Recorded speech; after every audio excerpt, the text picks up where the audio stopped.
ቤተሰቦች እንዴት ናችሁ? ደህና ናቸው? ከኔ ጋር እግዚአብሔር ይመስገን።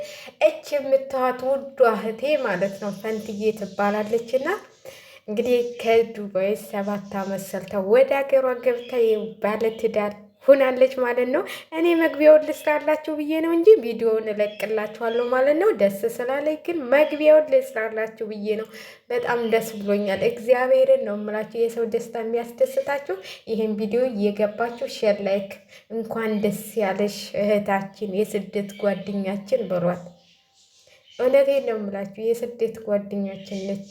እምወዳት እህቴ የምሳሳላት የስደት ጓደኛ የአገሬ ልጅ የወንዜ ልጅ እላታለሁ እኔ። ይህንን ቪዲዮ የምታዩ ሁሉ እንኳን ደስ ያለሽ ፈንትዬ እያላችሁ እየገባችሁ ላይክ ሸር አድርጉ ማለት ነው። እኔ ግን በጣም ተደስቼ ለእህቴ ምን እንደምላት አላውቅም። ከጎኗ ብሆን ኖሮ በጣም ደስተኛ ነበርኩ። ግን እኔም በስደት ነኝ። በጣም ነው ደስ ያለኝ ከምነግራችሁ በላይ ማለት ነው። ስትሄድ እንደውም አልነገረችኝም ነበረ። ከሀገር ከገባች በኋላ ነው የነገረችኝ። ፈንትዬ የኔ ውድ ለዚህ እንኳን ለዚህ ያበቃሽ የስደት እህቴ፣ የስደት ጓደኛዬ፣ ቅኗ እህቴ። እንግዲህ ሁላችሁም ታውቋታላችሁ ፈንትዬ ፍልቅልቋ እህቴ። እኔ እንደውም በቪዲዮ ስናወራ እንደው ፈንትዬ እናትሽ ጨክና ላከችሽ እላት ነበረ። ትንሽ ልጅ ሆና ነው የመጣችው። ግን ጀግና ጀግና ጀግና የልጅ አዋቂ። እውነቴን ነው የምላችሁ። እናንተ ግቡና ቪዲዮዋን ማየት ትችላላችሁ። እና እኔ በጣም ደስ ብሎኛል። ደስ ስላለኝ መግቢያውን ልስራላችሁ ብዬ ነው። ቪዲዮውን ተከታተሉ እስከ መጨረሻው ማለት ነው። የሰርጓ ቪዲዮ ለቅላችኋለሁ ማለት ነው። የሰርጓ በእንትን ነው በተክሊል ነው፣ ግን የመልስ ጊዜ የተነሱትን ነው እምለቅላችሁ ማለት ነው። የተክሊሉን አልለቀውም ማለት ደስ አይልም። እና በጣም ደስ ብሎኛል ፈንትዬ፣ እንኳን ደስ ያለሽ የኔ ውድ እህት፣ የኔ ልዩ ነሽ አንቺ። እኔ ቃላት ያጥረኛል ስለ አንቺ አውልቼ የማልጨርሰው ማለት ነው።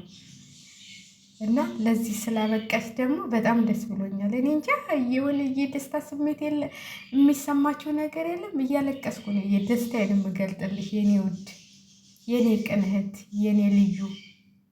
እንጃ በጣም ነው የምወድሽ። ደግሞ ወልደሽ ለክርስትናሽ እኔም ለመንጣት ያብቃኝ፣ ለመገናኘት ያብቃል። እንገናኛለን፣ አንድ ነው አካባቢያችን ማለት ነው። ስለዚህ እንደምንገናኝ እርግጠኛ ነኝ። የሱ ጊዜ ደግሞ ታውናላችሁ ማለት ነው። እና በጣም ነው ደስ ያለኝ። እያለቀስኩ ነው ቪዲዮ መግቢያውን የምሰራላችሁ ማለት የደስታ ነው። በቃ እኔ እንጃ ደስ ብሎኛል። ፈንትዬ የኔ መልካም እህት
እርገጥ እንጂ እርገጥ